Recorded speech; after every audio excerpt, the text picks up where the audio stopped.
90 के दशक में दिव्या भारती नौजवानों के दिल की धड़कन हुआ करती थीं। ये वो दौर था जब लड़कों के कमरे में इस खूबसूरत एक्ट्रेस के पोस्टर हुआ करते थे।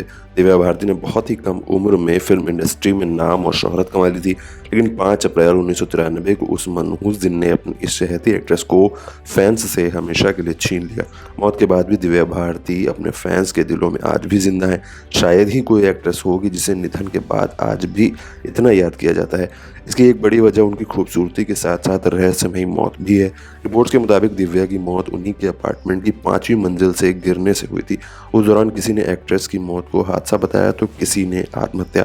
दिव्या की तुलना अक्सर एक्ट्रेस श्रीदेवी से की जाती थी। अपने छोटे से करियर में उन्होंने 14 फिल्मों में काम करके बॉलीवुड में अपनी अलग पहचान बना ली थी। दिव्या भारती ने अपने फिल्मी करियर की शुरुआत तेलुगु फिल्म इंडस्ट्री से की थी। 1990 में उन्होंने तेलुगु फिल्म बोबिली राजा से अपने करियर की शुरुआत की थी, जो एक सुपरहिट फिल्म साबित हुई थी। इसके बाद उन्होंने कई तेलुगु फिल्मों में काम किया और सफल रहीं। उनकी लोकप्रियता के कारण उन्होंने बॉलीवुड में भी कदम रखा। 1990 में तेलुगु फिल्मों से अपने एक्टिंग करियर की शुरुआत करने वाली दिव्या भारती ने कम उम्र में ही शादी कर ली थी। दिव्या का जन्म 25 फरवरी 1974 में हुआ था। उन्होंने फिल्म निर्माता साजिद नाडियाडवाला को अपना जीवन साथी चुना, लेकिन शादी के 1 साल बाद ही उनकी मौत हो गई थी।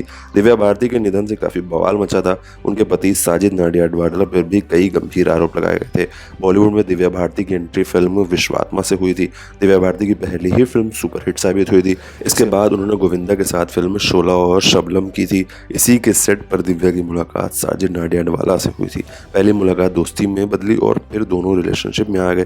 दिव्या भारती के 18 साल पूरे करते ही उन्होंने साजिद से शादी कर ली थी। शादी के बाद दिव्या ने अपने सपनों का घर बांद्रा के नेपच्यून अपार्टमेंट में लिया। इस घर में वो जल्द से जल्द शिफ्ट होना चाहती थी। साजिद से शादी की बात दिव्या सबको बताना चाहती थी, लेकिन फिल्म निर्माता ने उन्हें मना कर दिया था।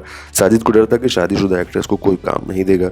मेरे रिपोर्ट्स के मुताबिक 5 अप्रैल की उस रात मशहूर फैशन डिजाइनर नीता लुल्ला और उनके पति दिव्या के मुंबई स्थित तुलसी अपार्टमेंट के फ्लैट में पहुंचे। रात के 10 बजे के बाद तीनों ने शराब पी थी। इस दौरान बातों ही बातों में दिव्या खिड़की की तरफ गईं और अचानक उनका हाथ फिसल गया। इसके बाद जो हुआ वो कभी कोई नहीं भूल पाया। दिव्या को तुरंत कपूर हॉस्पिटल में भर्ती कराया गया, जहां उन्होंने आखिरी सांस ली। दिव्या की मौत के बाद उनके फैंस और बॉलीवुड को गहरा सदमा पहुंचा। आपको पता नहीं कि दिव्या के न रहने पर उनकी आखिरी फिल्म रंग और शतरंज रिलीज हुई थी। निधन से पहले वो अनिल कपूर के साथ फिल्म लाडला की भी शूटिंग कर रही थी। उनकी अचानक मौत के बाद ही दिव्या की जगह श्रीदेवी के साथ फिल्म पूरी की गई थी।